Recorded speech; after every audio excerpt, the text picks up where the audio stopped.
Di kitab Durratun Nasihin majelis kaping 5 adalah tentang menenangkan hati, ngantengakan hati supaya ngedelang kekuasaan Allah. Jadi kita iki rasanya masih sangat mang-mang, masih sangat ragu. Apa benar Allah itu berkuasa? Apa Allah itu benar sehebat itu? Sehingga hati kita ki anteng, iman, dan pasti bahwasannya Allah itu memiliki kekuasaan sehebat. Maka surat Al-Baqarah ayat 260 ini menjadi gacok. Jadi bahwasannya bukti kehebatan Allah. Ini surat Al-Baqarah, Bismillahirrahmanirrahim. Ya Allah, wa idh qala Ibrahim rabbi arini kaifa tuhyil mauta qala bala walakin liyatma'inna qalbi qala fakhudh arba'atan minat tayr fasurhunna ilaika thumma ja'al ala kulli jabalin minhunna juz'a thumma da'uhunna ya'tinaka sa'ya wa'lam annallaha azizun hakim.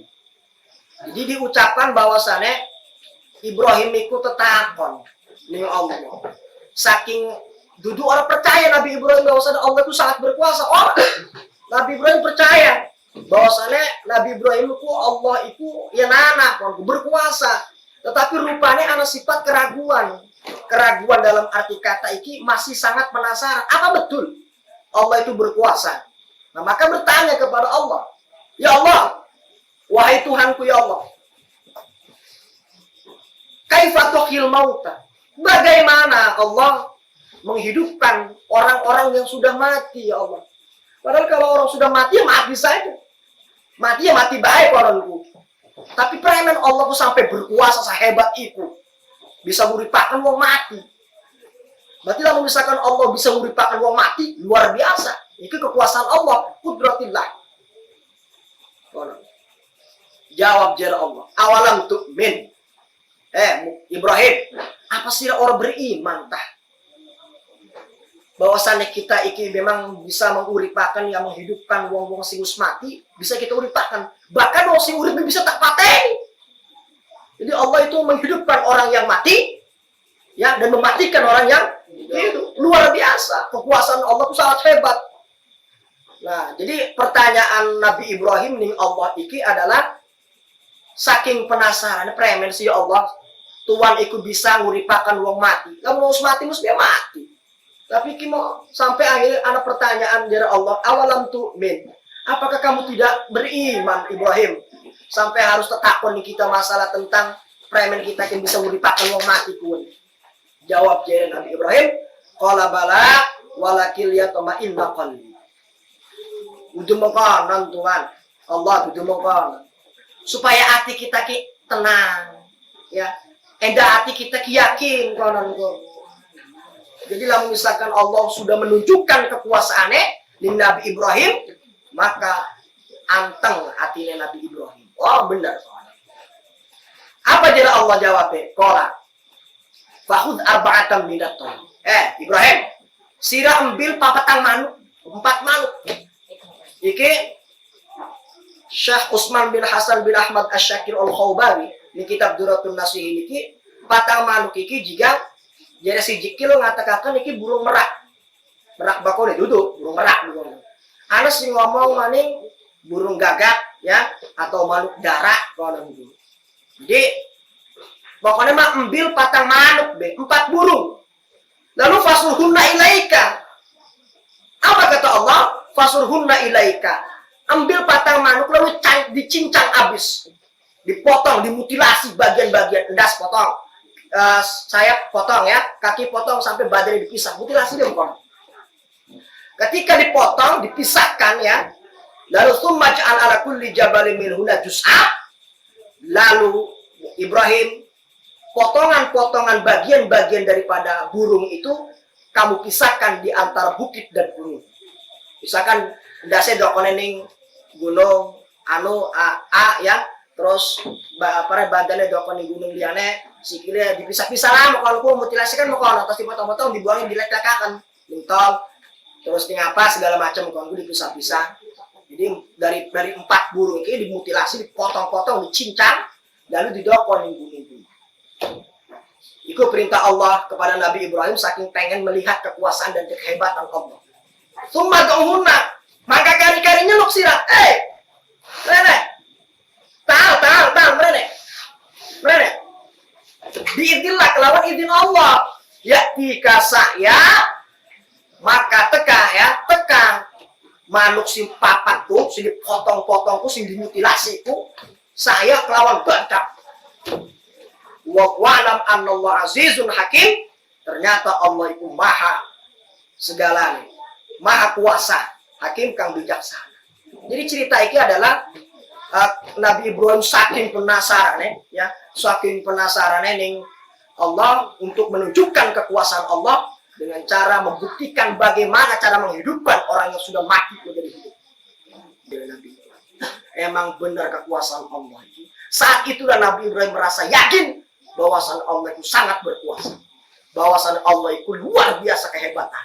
Ya harus yakin. Makanya kalau kita lihat seperti yang tadi yang dikaji dalam kitab Fathul Majid, jangan pernah meragukan Allah sedikit pun.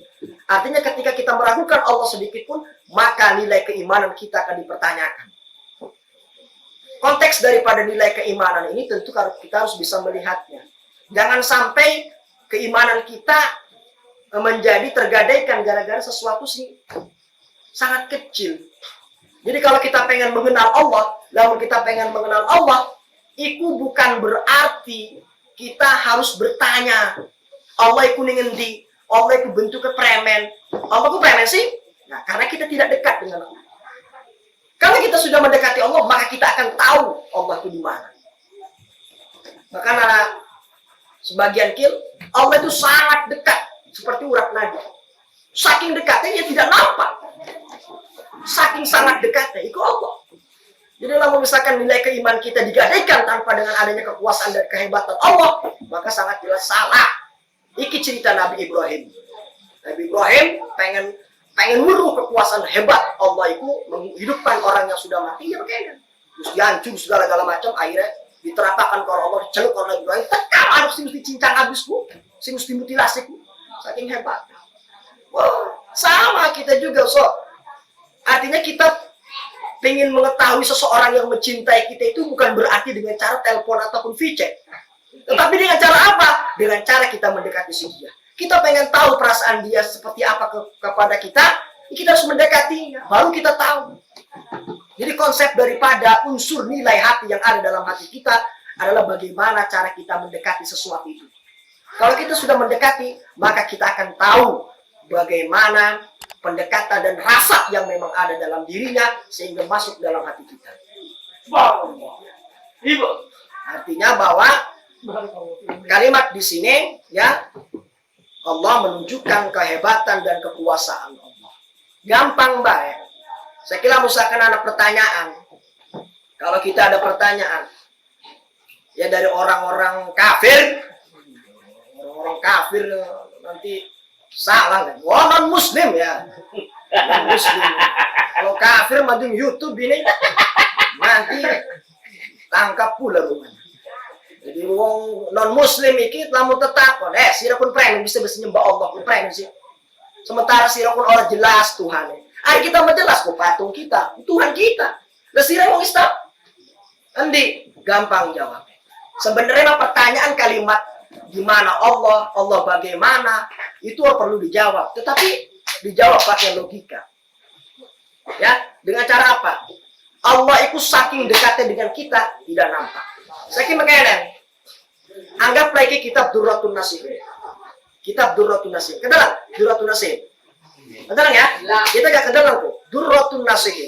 Nah, kedalang jauh kan? Kita dekati. Nah, masih kelihatan? Masih. Kita dekati lagi.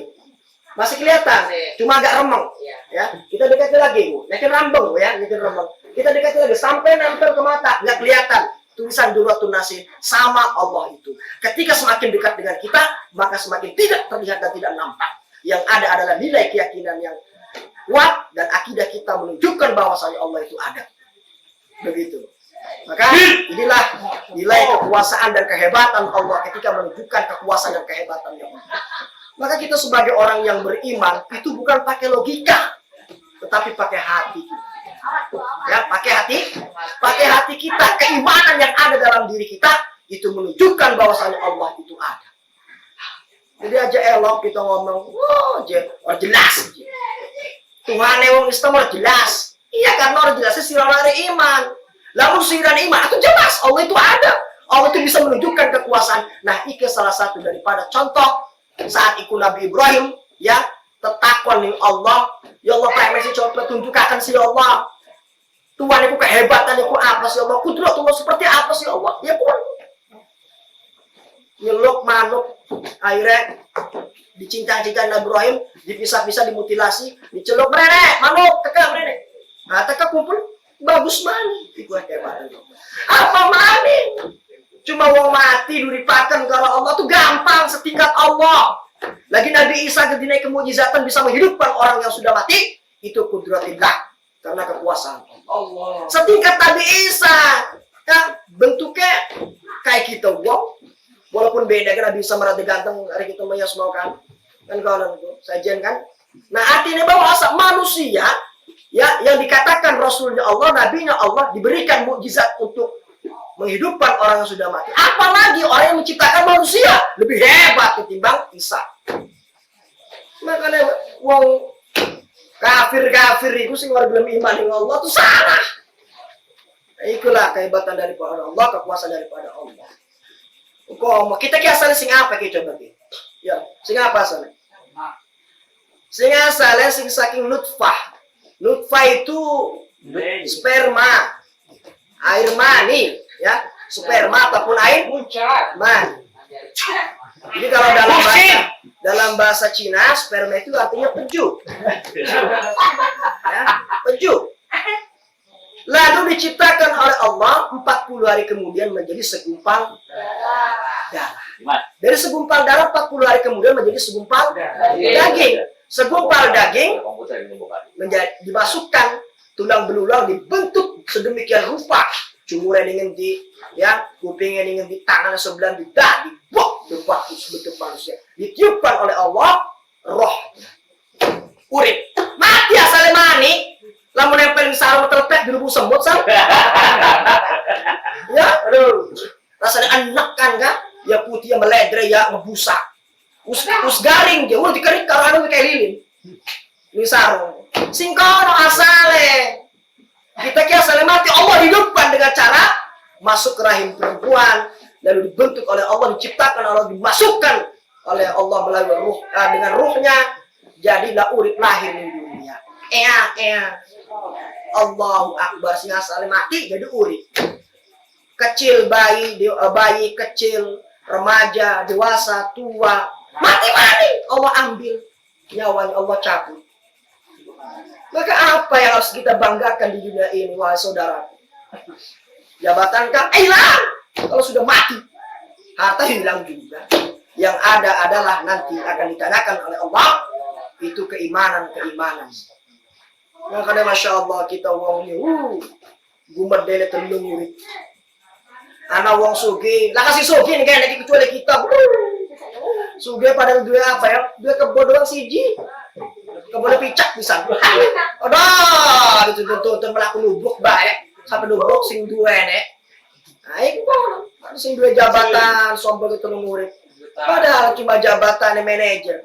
Manajer apa? Manajer kena dewek, orang perusahaan, orang beli perusahaan uang. Manajer gawe deh kon go, perusahaan dewek. Di manajer dewek, karyawan dewek, dewek mah. Sehingga gaji dewek itu dewek. Manajer apa? Manajer toko beras. Toko beras enak dewek. Kok ada rupiah? Itu berasnya oleh nyawa dewek, jadi digawe manajer. Padahal kalau tapi kadang Masya Allah berlebihan.